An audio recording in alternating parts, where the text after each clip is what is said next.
Hello friends, ഇന്ന് നമുക്കൊരു കഞ്ഞി ഉണ്ടാക്കാം.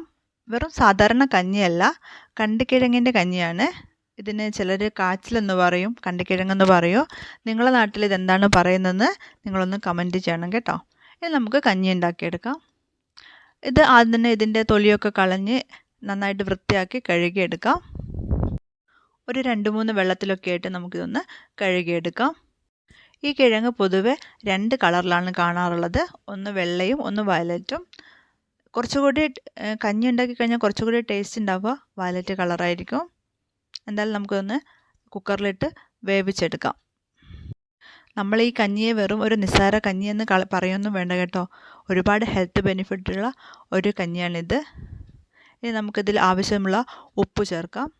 എന്നിട്ട് ഇത് കുക്കറിൽ വെച്ചിട്ട് ഒരു 2-3 വിസിൽ അത്രയും മതി. ഈ കഞ്ഞി വെന്ത് കിട്ടാൻ നമുക്കൊന്ന് അടുപ്പത്ത് വെച്ച് വേവിച്ചെടുക്കാം.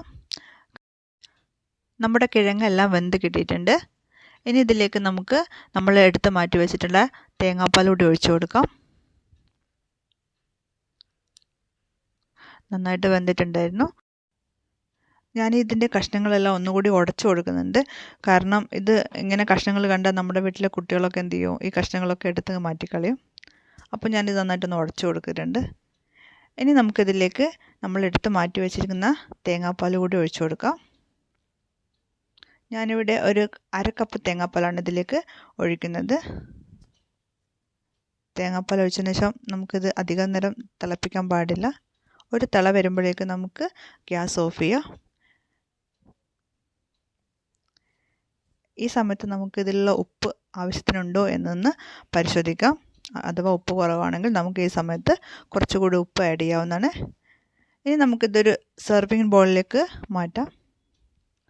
നമ്മുടെ കണ്ടിക്കിഴങ്ങിൻ്റെ കഞ്ഞി ഇവിടെ റെഡി ആയിട്ടുണ്ട്. നിങ്ങൾക്ക് ഇത് ഇഷ്ടപ്പെടുകയാണെങ്കിൽ നിങ്ങൾ ഇത് കമൻറ്റിലൂടെ ഒന്ന് അറിയിക്കണേ. അപ്പോൾ മറ്റൊരു വീഡിയോ ആയിട്ട് വരുന്നത് വരെ ബൈ. Thank you.